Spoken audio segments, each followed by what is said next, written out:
ಇಡೀ ದೇಶಾದ್ಯಂತ ಆನ್ಲೈನಲ್ಲಿ ಔಷಧಿಗಳ ಮಾರಾಟ ಆಗ್ತಾ ಇದೆ. ಸೊ ಇದು ಜನಸಾಮಾನ್ಯರ ಜೀವನದ ಮೇಲೆ ಕೂಡ ಸಾಕಷ್ಟು ದುಷ್ಪರಿಣಾಮ ಬೀರ್ತಾ ಇದೆ. ಇದಕ್ಕೆ ಕಡಿವಾಣ ಹಾಕಬೇಕು ಅಂತೇಳಿ ಸಾಕಷ್ಟು ಹೋರಾಟಗಳು ನಡೆದರೂ ಕೂಡ ಇದುವರೆಗೂ ಅದಕ್ಕೆ ಬ್ರೇಕ್ ಹಾಕಲಿಕ್ಕೆ ಸಾಧ್ಯ ಆಗಲಿಲ್ಲ. ಸೊ ಹೀಗಾಗಿ ಇಡೀ ದೇಶಾದ್ಯಂತ ಮೆಡಿಕಲ್ ಶಾಪ್ಗಳನ್ನು ಬಂದ್ ಮಾಡಿ ಹೋರಾಟವನ್ನು ತೀವ್ರಗೊಳಿಸಬೇಕು ಅನ್ನುವಂಥ ತೀರ್ಮಾನಕ್ಕೆ ಬಂದಿದೆ. ಸೊ ಇದ್ರ ಎಫೆಕ್ಟು ಕರ್ನಾಟಕದಲ್ಲೂ ಕೂಡ ತಟ್ಟುತ್ತಾ, ಅದರಲ್ಲೂ ಬೆಂಗಳೂರಿನಲ್ಲೂ ಕೂಡ ತಟ್ಟುತ್ತಾ ಅನ್ನುವಂತಹ ಒಂದು ಆತಂಕ ಮೂಡ್ತಾ ಇದೆ. ಸೊ ಹೀಗಾಗಿ ನಮ್ಮ ಜೊತೆಗೆ ಮಾತಾಡಲಿಕ್ಕೆ ಬೃಹತ್ Bengaluru chemist and druggist association ಅಧ್ಯಕ್ಷರಾಗಿರುವಂತಹ ಮಾಯಣ್ಣ ಇದ್ದಾರೆ, ಅವ್ರನ್ನ ಮಾತಾಡಿಸ್ತೀನಿ.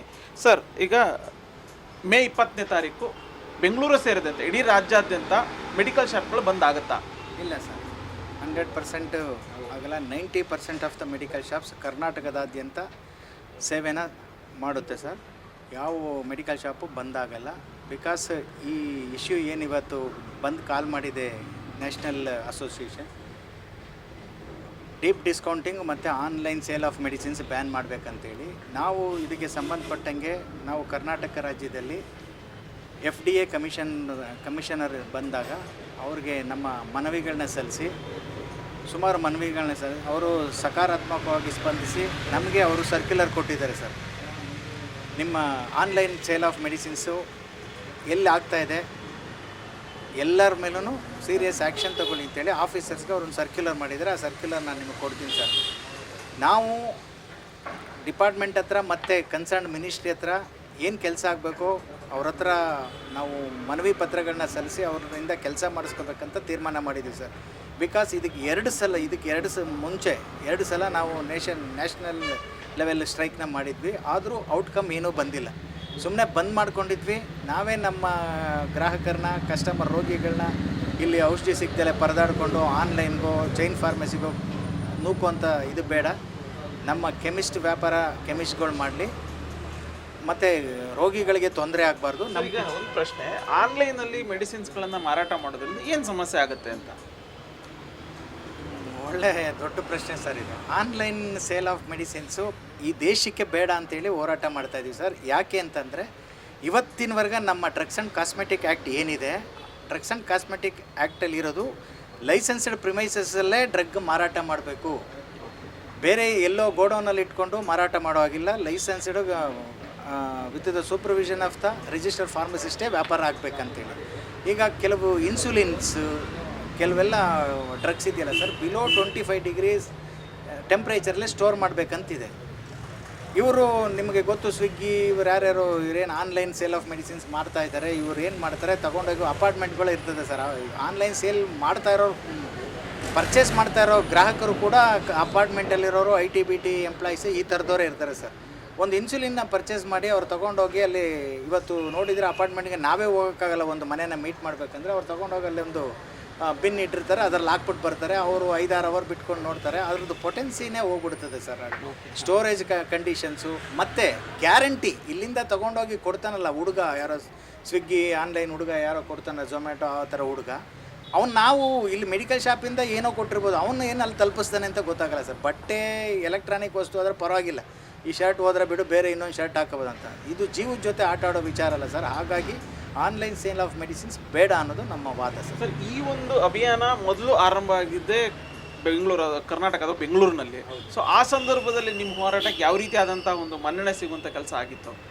2014 ಸರ್, ನಾವು AOCD ಒಂದು ಎಲೆಕ್ಷನ್ ನಡೀತು. ಪೂನಾಗೆ ಹೋಗಿದ್ದಾಗ ಆನ್ಲೈನಲ್ಲಿ ಮೆಡಿಸಿನ್ ಸಿಗ್ತದೆ ಅಂತ ಹೇಳಿದಾಗ ಇದೇ ಅಸೋಸಿಯೇಷನು ನಮ್ಮನ್ನು ಗೇಲಿ ಮಾಡಿದ್ರು.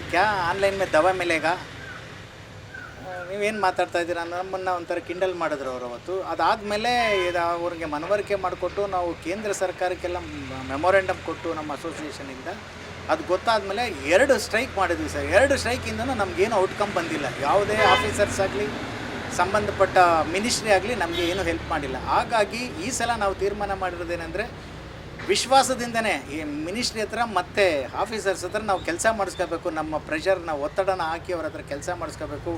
ಸಮಾಜದ ಮೇಲೆ ಯಾವ ರೀತಿ ಇದು online sale of medicines, deep discounting ಪರಿಣಾಮ ಬೀರ್ತದೆ ಅಂತೇಳಿ ಮನವರಿಕೆ ಮಾಡಿ ನಾವು ಕೆಲಸ ಮಾಡಿಸ್ಕೋಬೇಕಂತ ತೀರ್ಮಾನ ಮಾಡಿ ನಮ್ಮ ಕೆಮಿಸ್ಟ್ಗಳಿಗೆ ಎಲ್ಲರಿಗೂ ಓಪನ್ ಇಡಲಿಕ್ಕೆ ಸೂಚನೆ ಕೊಟ್ಟಿದ್ದೀವಿ ಸರ್. ಸೊ ಅಂದರೆ ಈಗ ಮೆಡಿಕಲ್ ಶಾಪ್ಗಳು ಎಂದಿನಂತೆ ಓಪನ್ ಇರುತ್ತೆ, ಯಾವುದೇ ರೀತಿಯಾದಂತಹ ಸಮಸ್ಯೆ ಆಗೋದಿಲ್ಲ ಪಬ್ಲಿಕ್ಸ್ಗೆ? ಖಂಡಿತ ಓಪನ್ ಆಗಲ್ಲ ಸರ್. ನಾನೇ ನಿಮ್ಗೆಲ್ಲಾದರೂ ಫೋಟೋ ವಿಡಿಯೋ ಮಾಡಿ ಕಳಿಸ್ತೀನಿ. ಒಂದು ಮೆಡಿಕಲ್ ಶಾಪು ಕ್ಲೋಸ್ ಆಗಲ್ಲ ಸರ್. ನಮ್ಮ ಅಸೋಸಿಯೇಷನ್ ಕೆಳಗಡೆ ಬರ್ತಕ್ಕಂಥ ಯಾವ ಮೆಡಿಕಲ್ ಶಾಪು ಕ್ಲೋಸ್ ಆಗಲ್ಲ, ಆಗ್ಬೋದು, ಆದರೂ 5% ಮ್ಯಾಕ್ಸಿಮಮ್ 5% ಕ್ಲೋಸ್ ಆಗ್ಬೋದು ಸರ್. ಇವರು ಕರೆದಿರೋದ್ರಿಂದ 95% ಅಂಗಡಿಗಳು ಓಪನ್ ಇರುತ್ತೆ ಸರ್. ಸರ್, ಈಗ ಆನ್ಲೈನ್ ಮೆಡಿಸಿನ್ಸು ಮತ್ತು ಡೀಪ್ ಡಿಸ್ಕೌಂಟಿಂದ ಮೆಡಿಕಲ್ ಶಾಪ್ಗಳ ಮೇಲೆ ಯಾವ ರೀತಿಯಾದಂಥ ಒಂದು ಎಫೆಕ್ಟ್ ಆಗುತ್ತೆ? ಅಂದರೆ ಸೇಲ್ ಕಡಿಮೆ ಆಗುತ್ತದೆ, ಆ ಥರದ್ದಾಗುತ್ತಾ ಅಥವಾ ಹೆಂಗೆ ಅಂತ? ಸೇಲ್ ಅನ್ನೋದಕ್ಕಿಂತ ಇಂಪಾರ್ಟೆಂಟು ಸರ್ ಇಲ್ಲಿ. ನಾನು ಸೇಲ್ ವಿಚಾರ ಹೇಳ್ತಾ ಇಲ್ಲ, ನಮ್ಮದು ವ್ಯಾಪಾರ ಅಲ್ಲ ಸರ್, ಪ್ರೊಫೆಷನ್ ಇದು. We are giving service. ಸ್ವತಂತ್ರ ನಂತರ ಏನು ಮೆಡಿಕಲ್ ಶಾಪು ಮಾಡೋಕ್ಕೆ ಶುರು ಮಾಡಿದ್ರು ಅವತ್ತಿಂದನೂ ಸರ್ವಿಸ್ ಕೊಡ್ತಾಯಿದ್ದೀವಿ ಸರ್. ನಮ್ಮ ಮಾರ್ಜಿನ್ ಅವತ್ತೇನು ಮಾರ್ಜಿನ್ ಕೊಡ್ತಾಯಿದ್ರು ಇವತ್ತು ಅಷ್ಟೇ ಸರ್. 16 to 20% ಮಾರ್ಜಿನ್ ಸಿಗ್ತಾಯಿದೆ. ಅದೇ ಮಾರ್ಜಿನ್, ನಾವೇನು ಹೆಚ್ಚು ಮಾರ್ಜಿನ್ ಕೇಳ್ತಾ ಇಲ್ಲ. ಇಲ್ಲಿ ಡೀಪ್ ಡಿಸ್ಕೌಂಟಿಂಗಲ್ಲಿ ಏನಾಗ್ತಾಯಿದೆ ಅಂತಂದರೆ ಸರ್, ನಾನು ಅದನ್ನು ಎಳೆಯಾಗಿ ಬಿಡಿಸಿಡ್ಬೇಕಂದ್ರೆ ನಮ್ಗೆ ಅರ್ಧ ಗಂಟೆ 1 hour ಬೇಕು, ನಾನು ಹೇಳ್ತೀನಿ. ಇವ್ರೇನು ಮಾಡ್ತಾಯಿದ್ದಾರೆ, ನಮ್ಮ ಡ್ರಗ್ಸ್ ಆ್ಯಂಡ್ ಕಾಸ್ಮೆಟಿಕ್ ಆ್ಯಕ್ಟಲ್ಲಿ ಸಬ್ಸ್ಟ್ಯೂಟ್ ಮಾಡಲಿಕ್ಕೆ ಅವಕಾಶ ಇಲ್ಲ ಸರ್. ಡಾಕ್ಟ್ರ್ ಏನು ಡ್ರಗ್ ಬರ್ದಿರ್ತಾರೆ ಅದೇ ಡ್ರಗ್ನ ಕೊಡಬೇಕು. ಇವರು ಬೇರೆ ಕಂಪ್ನಿದು ಕೂಡ ಕೊಡೋ ಹಂಗಿಲ್ಲ ಡ್ರಗ್ಸ್ ಆ್ಯಂಡ್ ಕಾಸ್ಮೆಟಿಕ್ ಆ್ಯಕ್ಟ್ ಪ್ರಕಾರ. ಇವ್ರೇನು ಮಾಡ್ತಾಯಿದ್ದಾರೆ, ಚೈನ್ ಫಾರ್ಮಸಿಗಳಲ್ಲಿ ಇವತ್ತು ನೀವು ಹೋಗಿ ಟೆಸ್ಟ್ ಪರ್ಚೇಸ್ ಮಾಡಿಬಿಡಿ ಸರ್. ಸೇಮು ನಮ್ಮ ಹತ್ರ ಇವಾಗ ಎಕ್ಸಾಂಪಲ್ ಗ್ಲೈಕೋಮೆಟ್ GP2 GP1 ಆ ಥರ ಡ್ರಗ್ಗು ನಮ್ಮ ಹತ್ರ 160 ರೂಪಾಯಿ 170 ರೂಪಾಯಿ MRP ಇರೋದನ್ನು ಇವರು 300 ರೂಪಾಯಿ 320 ರೂಪಾಯಿ ಇಟ್ಕೊಳ್ತಾ ಇದ್ದಾರೆ ಸರ್. ಅದರಲ್ಲಿ 50% ಡಿಸ್ಕೌಂಟ್ ಅಂತೇಳಿ ಕೊಡ್ತಾನೆ ಸರ್. ಆವಾಗ ಕೂಡ ಈ ಎಥಿಕಲ್ ಬ್ರ್ಯಾಂಡ್ ಏನು ಸಿಗ್ತದೋ ಅದಕ್ಕಿಂತ ಜಾಸ್ತಿಗೆ ಮಾರಿರ್ತಾನೆ, ಅವ್ನು ಲಾಸ್ ಮಾಡ್ಕೊತಲ್ಲ ಸರ್. ಹೆಂಗೆ ರನ್ ಮಾಡೋಕ್ಕಾಗುತ್ತೆ ಸರ್? ಚಾಲೆಂಜ್ ಮಾಡಿಬಿಡ್ಲಿ ಅವ್ರು ಚೈನ್ ಫಾರ್ಮಸಿಯವರು. ನಮಗೆ ಸಿಗ್ತಾ ಇರೋದೇ 16 to 20% ಮಾರ್ಜಿನ್. DPCO ಏನು NPP ಇದೆ, ನ್ಯಾಷನಲ್ ಫಾರ್ಮಸ್ಯೂಟಿಕಲ್ ಪ್ರೈಸಿಂಗ್ ಅಥಾರಿಟಿ, ಅವ್ರು ಫಿಕ್ಸ್ ಮಾಡೋದು ಸರ್. ನಮ್ಮ ಮಾರ್ಜಿನ್ ಫಿಕ್ಸ್ ಮಾಡೋದವರು, MRP ಫಿಕ್ಸ್ ಮಾಡೋದವರು. ಇವ್ರು ಹೆಂಗೆ ಕೊಡ್ತಾರೆ ಸರ್? ಹೆಂಗೆ ರನ್ ಮಾಡ್ತಾರೆ ಸರ್? ಅವರು ಸ್ಯಾಲ್ರಿ ಹೆಂಗೆ ಕೊಡ್ತಾರೆ, ಬಾಡಿಗೆ ಹೆಂಗೆ ಕಟ್ತಾರೆ, ಏನು ನಡೀತಾ ಇದೆ, ಗ್ರಾಹಕರಿಗೆ ಏನು ಮೋಸ ಮಾಡ್ತಾ ಇದ್ದಾರೆ, ಪೇಷಂಟ್ಗೆ ಏನು ಮೋಸ ಹೋಗ್ತಾ ಇದ್ದಾರೆ ಪೇಷಂಟ್ಸು. ಅದನ್ನು ದಯವಿಟ್ಟು ಸರ್ಕಾರ ಆಗಲಿ ಅಧಿಕಾರಿಗಳಾಗಲಿ ಗಮನಿಸಬೇಕು ಅನ್ನೋದು ನನ್ನ ಬೇಡಿಕೆ ಸರ್. ಅವರು they are cheating the customers. ಈ ಡೀಪ್ ಡಿಸ್ಕೌಂಟಿಂಗ್ ಅಂತೇಳಿ ಯಾರೂ ಕೊಡೋಕ್ಕಾಗಲ್ಲ ಸರ್. ಸರ್, ಈಗ ಫೈನಲ್ಲು ಸರ್ಕಾರಕ್ಕೆ ಈಗ, ಯಾಕೆಂದರೆ ಇದೆಲ್ಲದೂ ಕೂಡ ಕಂಟ್ರೋಲ್ ಮಾಡುವಂಥದ್ದು ಆರೋಗ್ಯ ಇಲಾಖೆ. ಸೊ ಆರೋಗ್ಯ ಇಲಾಖೆಗೆ ಅಧಿಕಾರಿಗಳಿಗೆ ಅಥವಾ ಆಯುಕ್ತರಿಗೆ ಅಥವಾ ಸಚಿವರಿಗೆ ಏನಾದ್ರು ಮನವರಿಕೆ ಮಾಡಿಕೊಡುವಂಥ ಕೆಲಸ ಈಗ ಮತ್ತೆ ಆಗಿದೆಯಾ ಅಂತ ನಿಮ್ಮ ಕಡೆಯಿಂದ, ನಿಮ್ಮ ಅಸೋಸಿಯೇಷನ್ ಕಡೆಯಿಂದ? ಸರ್, ಸುಮಾರು ಒಂದು 200 ಮೆಮೊರಾಂಡಮ್ ಕೊಟ್ಟಿದ್ದು ಸರ್ ಡಿಫ್ರೆಂಟ್ ಇಲಾಖೆಗಳಿಗೆ, ಆರೋಗ್ಯ ಸಚಿವರಿಗೆ ಮತ್ತು ನಮ್ಮ FDA ಕಮಿಷನರ್ಗೆ, ಡ್ರಗ್ ಕಂಟ್ರೋಲ್ ಡಿಪಾರ್ಟ್ಮೆಂಟ್ಗೆ, ಸೆಂಟ್ರಲ್ ಗೌರ್ಮೆಂಟ್ಗೆ ಎಲ್ಲ ಸೇರಿ ಸುಮಾರು ಒಂದು 200 ಮೆಮೊರಾಂಡಮ್ ಕೊಟ್ಟಿದ್ವಿ ಸರ್. ನಿಮಗೂ ಗೊತ್ತು, ಸರ್ಕಾರದ ಕೆಲಸಗಳು ರಾತ್ರಿ ಆಗಲ್ಲ. ನನಗೆ ಭರವಸೆ ಇದೆ ಸರ್, ನಮ್ಮ ಹೆಲ್ತ್ ಮಿನಿಸ್ಟ್ರು ಮತ್ತು ನಮ್ಮ FDA ಕಮಿಷನರ್ ನಮ್ಮ ಕೆಲಸ, ನಮ್ಮ ಬೇಡಿಕೆ ಏನಿದೆ ಅದನ್ನು ಈಡೇರಿಸ್ಕೊಡ್ತಾರೆ ಅಂತ. ಹಾಗಾಗಿ ನಾವು ಸ್ಟ್ರೈಕ್ ಮಾಡಬಾರ್ದು. ಅವರು ಒಂದು ರಿಕ್ವೆಸ್ಟ್ ಮಾಡ್ಕೊಂಡಿದ್ದಾರೆ ಸರ್, ನೀವು ಕ್ಲೋಸ್ ಮಾಡಿ ಪೇಷಂಟ್ಗೆಲ್ಲ ತೊಂದರೆ ಕೊಡಬೇಡಿ, ದಯವಿಟ್ಟು ಓಪನ್ ಮಾಡಿ ಅಂತ ನಮಗೂ ಒಂದು ರಿಕ್ವೆಸ್ಟ್ ಸರ್ಕ್ಯುಲರ್ ಕೊಟ್ಟಿದ್ದಾರೆ ಸರ್. ಹಾಗಾಗಿ ನಾವು ಅವ್ರಿಗೆ ಓಪನ್ ಮಾಡ್ತೀವಿ ಅಂತ ಹೇಳಿದ್ದೀವಿ. ನಾವೆಲ್ಲ ಓಪನ್ ಇಟ್ಟಿರ್ತೀವಿ sir. Thank you sir. So ಇದಿಷ್ಟು ಮಾಯಣ್ಣ ಹೇಳ್ತಾ ಇರುವಂತಹ ಮಾತು. ಕ್ಯಾಮ್ರಾ ಪರ್ಸನ್ ರವೀಂದ್ರ ಜೊತೆ Ullasa Kirvasa, guarantee news, Bengaluru. Guarantee news, ಸುದ್ದಿ ಖಚಿತ, ನ್ಯಾಯ ನಿಶ್ಚಿತ.